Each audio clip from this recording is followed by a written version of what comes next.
ನಗರದ ಸರ್ಕಾರಿ ವಿಜ್ಞಾನ ಕಾಲೇಜು ಮೈದಾನದಲ್ಲಿ ಜಿಲ್ಲಾ ಕಾರ್ಯನಿರತ ಪತ್ರಕರ್ತರ ಸಂಘದ ವತಿಯಿಂದ ಆಯೋಜಿಸಲಾಗಿದ್ದ ಪತ್ರಕರ್ತರ ವಾರ್ಷಿಕ ಕ್ರೀಡಾಕೂಟಕ್ಕೆ ಶಾಸಕ ಸ್ವರೂಪ್ ಪ್ರಕಾಶ್ ಅವರು ಚಾಲನೆ ನೀಡಿದರು. ಈ ವೇಳೆ ಜಿಲ್ಲಾ ಕಾರ್ಯನಿರತ ಪತ್ರಕರ್ತರ ಸಂಘದ ಜಿಲ್ಲಾಧ್ಯಕ್ಷರಾದ ಕೆಂಚೇಗೌಡ ಅವರು ಮಾತನಾಡಿ, ಜಿಲ್ಲಾ ಕಾರ್ಯನಿರತ ಪತ್ರಕರ್ತರ ಸಂಘದ ವತಿಯಿಂದ ಪತ್ರಿಕಾ ದಿನಾಚರಣೆ ಅಂಗವಾಗಿ ಇಂದು ಕ್ರೀಡಾಕೂಟ ಆಯೋಜಿಸಲಾಗಿದ್ದು, ಕ್ರಿಕೆಟ್, ಗುಂಡು ಎಸೆತ ಸೇರಿದಂತೆ ಅನೇಕ ಸ್ಪರ್ಧೆಗಳನ್ನು ಹಮ್ಮಿಕೊಂಡಿದ್ದೇವೆ. ಈ ಕಾರ್ಯಕ್ರಮಕ್ಕೆ ಜಿಲ್ಲೆಯ ವಿವಿಧ ತಾಲೂಕುಗಳಿಂದ ಪತ್ರಕರ್ತರು ಆಗಮಿಸಿದ್ದಾರೆ ಎಂದರಲ್ಲದೆ, ದಿನನಿತ್ಯದ ಒತ್ತಡದ ಬದುಕಿನ ನಡುವೆ ಪತ್ರಕರ್ತರಿಗೆ ಕ್ರೀಡೆ ಅತ್ಯಗತ್ಯ.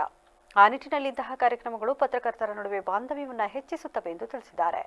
ಕಾರ್ಯನಿರತ ಪತ್ರಕರ್ತರ ಸಂಘದ ವತಿಯಿಂದ ಪತ್ರಿಕಾ ದಿನಾಚರಣೆ ಅಂಗವಾಗಿ ಇವತ್ತು ಕ್ರೀಡಾಕೂಟ ಆಯೋಜನೆ ಮಾಡಿದ್ದೇವೆ.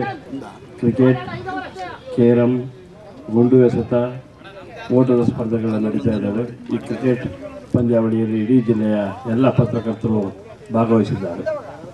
ಉದ್ಘಾಟನೆ ಯಾರ್ಯಾರು ಬಂದಿದ್ರು? ಉದ್ಘಾಟನಾ ಕಾರ್ಯಕ್ರಮದಲ್ಲಿ ಸಂಸದರಾದಂಥ ಶ್ರೇಯಸ್ ಪಟೇಲ್ ಅವರು, ಶಾಸಕರಾದ ಎಚ್ ಪಿ ಸ್ವರೂಪ್ ಅವರು, ರಾಜ್ಯ ಒಕ್ಕಲಿಗರ ಸಂಘದ ಕಾರ್ಯಾಧ್ಯಕ್ಷ, ಒಕ್ಕಲಿಗರ ಸಂಘದ ನಿರ್ದೇಶಕರಾದಂಥ ರಘುಗೌಡರು, ರಾಜ್ಯ ಸಂಘದ ಅಧ್ಯಕ್ಷರಾದ ಶಿವಾನಂದ ತಗಡೂರವರು, ಉಪಾಧ್ಯಕ್ಷರಾದ ಮರೇಂದ್ರವರು ಮತ್ತಿತರ ಗಣ್ಯರು ಭಾಗವಹಿಸಿರ್ತಕ್ಕಂಥದ್ದು ಸಂತೋಷದ ವಿಚಾರ.